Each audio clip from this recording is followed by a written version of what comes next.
yeah, a few new faces in your team as well. Like, how's everything looking? How's everyone going? Yeah, started really well yesterday. First session with the girls, so it's a new group, but yeah, just looking to get into it a bit more and put our best foot forward this season. Missed the finals a few times over the last few years, but you've got your first full sort of pre-season with everyone. Yeah, what are your expectations? Yeah, the expectation is to win. I think coming in last year was a bit difficult, sort of mid-season. Working with players that didn't necessarily fit kind of the way I wanted to play, but you kind of have to work with what you got. But had an opportunity to really focus on recruitment over the last 6 months or whatever it's been. So it's been good. We've got a good squad together, good people. So the expectation from my point of view and the club's point of view is to put our put our name in the hat for a top 4 finals place. The competition itself, what do you see it being stronger this season? Look, there's been quite a high turnover in the league. A lot of good players have left the league, so it's a real opportunity to bring in some young players. We brought back some Queenslanders from other clubs. We've promoted a lot from sort of the NPL ranks, if you like, and brought through a couple of young ones from the QAS. So it's a big sort of a brief of ours and something we'll look to kind of move forward with over the next couple of years as well.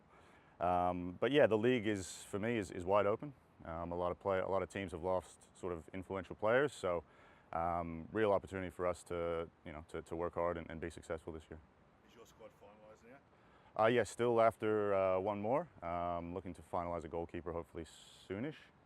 But yeah, other than that, very happy with what we've managed to put together. Anyone you can say? Keeper or? No, not yet. Tom Samani was saying during the week when he was here as well, he'd be really looking at this league for however long he's going to be in that Matilda's role to look at potentially new talent coming to that national fold. What opportunities do you see for this group heading towards the Asia Cup as well? Yeah, I mean, it's just based on last year, we had Sean Fryer come from basically nowhere, and then she was part of the Olympic squad. So something that we're very proud of as a staff and a club to see players like that go on to bigger and better things. From an Australian point of view, we've had a lot of girls in the junior national team. So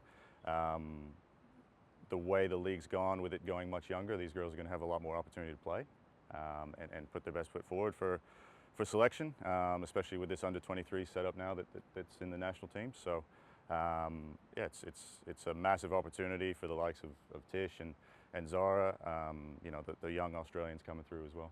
Yeah, there ain't names on your lips who you think could just be one season away from really trying to make an impression on that national stage? No, I probably don't want to put that much pressure on the players that soon. But we certainly have sort of 4 or 5 that, given a full season in a professional league, can certainly put their hand up. And as we saw with Sean last year, it's football can change very quickly in a couple of months' time. Samani also said that the new Matilda's coach should come from through the A-League system. I guess, is there anyone you think should go for the job or should be front runner? No, it's interesting. I'm really not sure which way they're going to go, but I think I'd agree with the fact that they need to make it an Australian coach, similar to what they've kind of done in the Socceroos. So yeah, not really sure. Again, I don't want to start any rumours that might lead to something else. Just I guess back on the team itself, sort of heard that miss I think 3 years in a row now, missed top 4. What has been that's been holding the team back in your opinion? I guess you've tried to rectify ahead of this year. Yeah, look, I think I came in, and for whatever reason last year there was a bit of a negative sort of vibe around the group and the style of play. So spent most of last year just trying to change the attitude and the way we play and the way we sort of put our first step forward instead of backwards. Hopefully the recruitment we've done over the last 5 months has also now added to that. Different style of player, much more forward thinking, going to try and have the ball as much as we can, and just overall just generally improve the attitude around the group and the sort of vibe that we have and expect to win football games instead of kind of going into them not really knowing, but just that expectation of winning. That's going to be a big sort of focus for us in the preseason.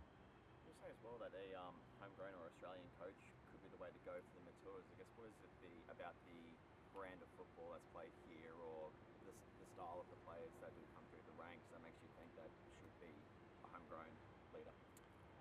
Look, I think Australian football has a bit to go in terms of national teams. I think we need a sort of more of a national sort of style, one that can be pretty synonymous with Australian footballers across the world.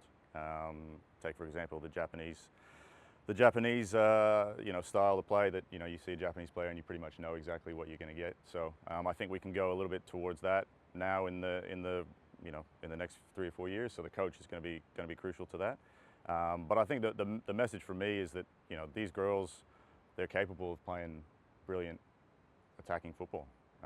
We don't just need to rely on grit and the Aussie spirit, I guess, is kind of the old saying.